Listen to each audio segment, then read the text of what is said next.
Welcome to the deep dive. Today we've got, well, quite a mix of source material.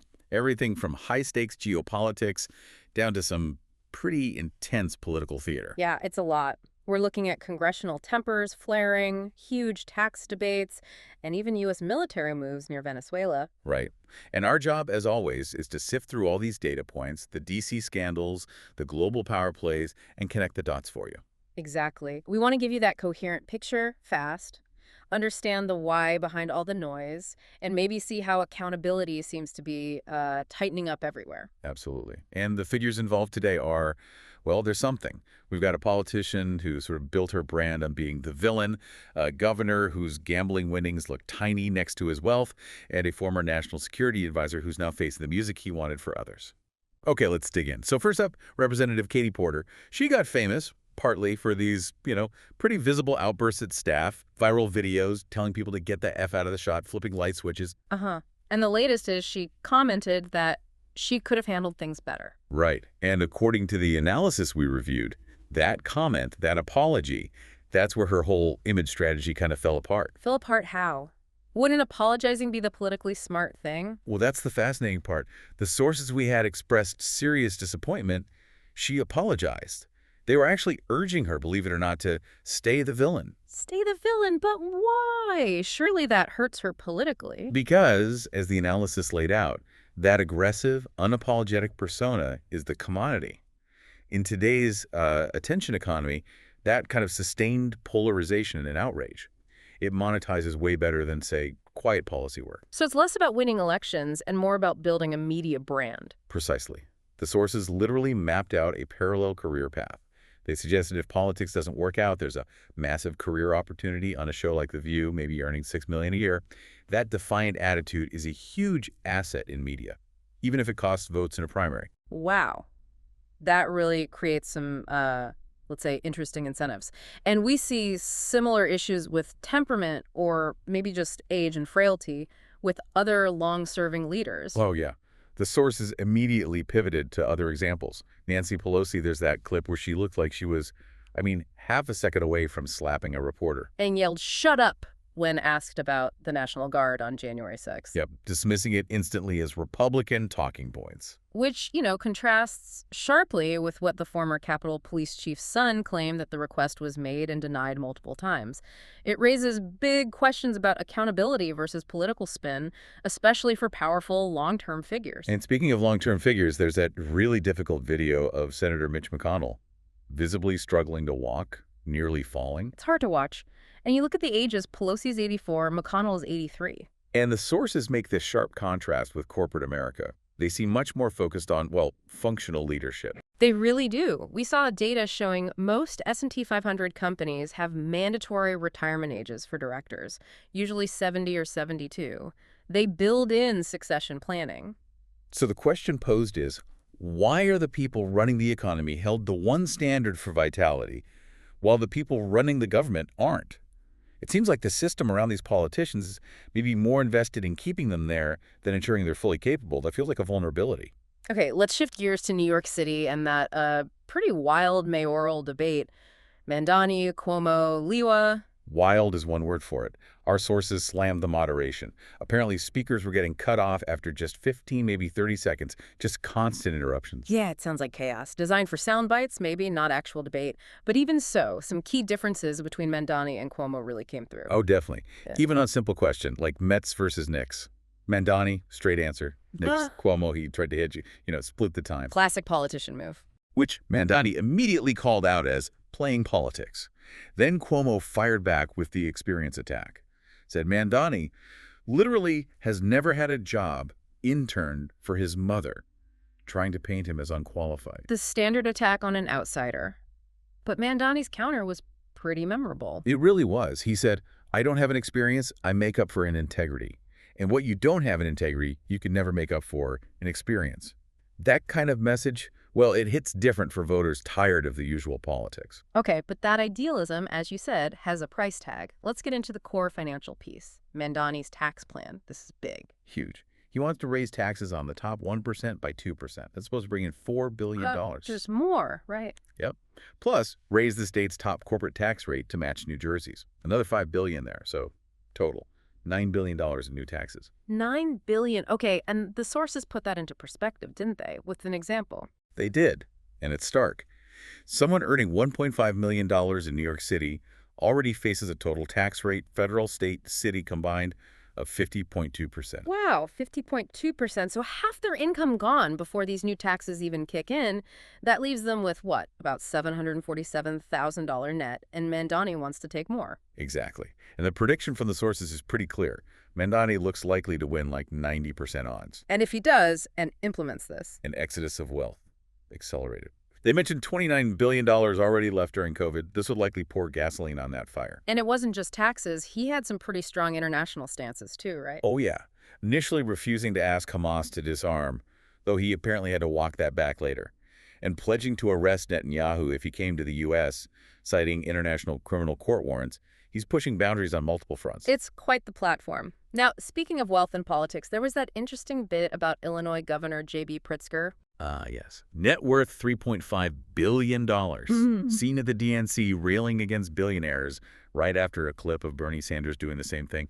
The irony is just palpable. And then the gambling story, claiming he won $1.4 million playing blackjack. Get this, the sources did the math. For someone with his wealth, winning $1.4 million is like someone with $4,000 in the bank winning $1. $1. So it's basically pocket change for him. Pretty much. It just highlights this massive disconnect between the ultra-wealthy and the economic realities they're supposedly addressing. All right, let's pivot from NYC finances to some serious international power plays. The U.S. position on Venezuela and drug trafficking seems to be getting much more aggressive. Very aggressive and very public.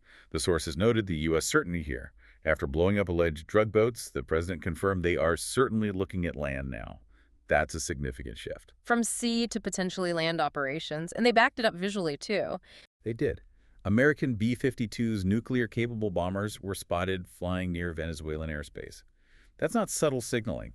It's described as clear, coercive diplomacy. Plus, there was confirmation of CIA authorization inside Venezuela after those boat strikes. So it suggests potential covert ops alongside the overt military pressure. It really looks like a multi-pronged squeeze on Maduro. Definitely. And in parallel, you have Donald Trump pushing hard on tariffs as a tool of statecraft. Yeah. He's planning to be at the Supreme Court for arguments about tariff authority under IEPA, the International Emergency Economic Powers Act. Right. That's the key legal underpinning he's trying to solidify. He wants to use those emergency powers not just for targeted sanctions, but for broad, ongoing tariffs. His argument is consistent. No tariffs means no national security. And we're already seeing the impact, aren't we? The sources cited that BBC story about India. Yeah, India's exports to the U.S. dropped sharply 20% in September alone, almost 40% over 4 months.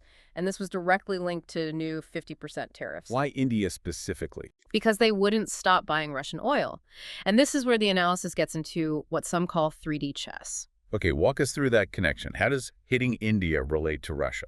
So, step 1, India buys Russian oil, helping Russia bypass sanctions. Step 2, Trump hits India with heavy tariffs, citing trade and security via IEPA.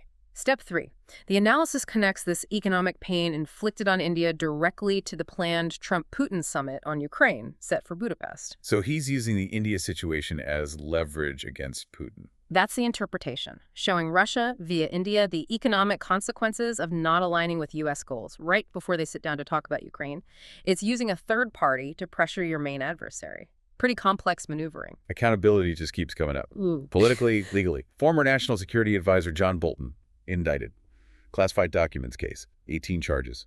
And the details from the search of his home are interesting. iPhones, multiple computers, hard drives seized. It really underscores the seriousness. And the irony. Oh, the irony. The sources highlighted how Bolton used to demand Julian Assange get at least 176 years in jail for documents issues. And now Bolton himself could face Up to 180 years if he's convicted on everything.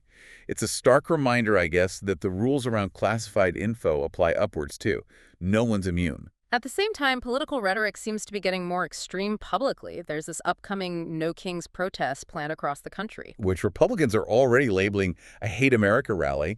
And the sources pointed out some of the sponsors, including the Communist Party USA, the CPUSA, a Marxist-Leninist party. And you have prominent figures using really charged language, Governor Newsom invoking the Declaration of Independence against tyranny, while also asking people to be peaceful, of course. And then Don Lemon's remarks, Mhm. urging black and brown people to legally arm themselves to fight IC agents. IC being Immigration and Customs Enforcement. And Lemon's justification was asking if that isn't what the Second Amendment was for, framing law enforcement as tyranny to be resisted with arms. That's inflammatory stuff. It really is. And finally, under accountability, we hit the newest frontier, AI. And this first story is just unbelievable. The robot porn incident? Yeah. A U.S. government employee storing AI-generated robot porn on a work computer and somehow lost access to nuclear secrets because of it. It's a perfect, if bizarre, example of an insider threat combined with new tech vulnerabilities. But AI poses another huge threat: cognitive warfare, basically eroding reality. You mean the deep fakes? Exactly. The sources listed examples: Michael Jackson stealing chicken nuggets, Tupac and Kobe hanging out, Michael Jackson and Hitler debating the moonwalk. It sounds absurd, but But the risk is desensitization, especially for younger people. If Hitler becomes a meme dancing the moonwalk, does the historical gravity get lost? It makes people much more vulnerable to future, more serious deepfakes, political or otherwise. okay, shifting to media and culture now. Big disruptions happening. The Hollywood Reporter basically declared YouTube just ate TV. Yeah, the argument is YouTube isn't just a platform anymore. It's effectively a cable company and a massive user-generated streaming service rolled into one. And the proof is in the pudding, right? That $2 billion deal for NFL Sunday Ticket. That's the killer app. Live sports were like the last bastion holding up traditional cable, along with maybe older demographics and pharma ads. And the NFL commissioner hinted there's more to come with exclusive games. Exactly. That signals the final pillar crumbling. Cable's business model is facing an existential threat. The whole ecosystem has to change, like yesterday. It changes the whole contract between viewers and media. And speaking of contracts, especially financial ones, let's talk Halle Berry. Right, her public statement calling child support payments extortion, she was paying her ex-partner, Gabriel Aubrey. And the numbers were significant. Initially $16,000 a month, later cut to $8,000 a month, plus a cut of her earnings. It's a very high-profile case, and the sources used it to illustrate a much broader point about, well, who pays whom in these situations. They really zeroed in on the stats. Only about 3% of people receiving alimony are men. And men pay child support somewhere between 85 and 90% of the time. So Barry's situation, while specific to her, highlights a financial reality that's overwhelmingly experienced by men, but maybe less often discussed publicly by high-profile figures. Exactly. It provides this visible example of a highly successful woman facing that kind of financial obligation. And the sources connected this directly to the realities of work and risk, didn't they? Contrasting Barry's situation with where men dominate in high-risk jobs. Yeah, the numbers are pretty stark. Men make up 96% of construction workers, 95% of electricians, 97% of roofers, 85% of police, 90% of pilots.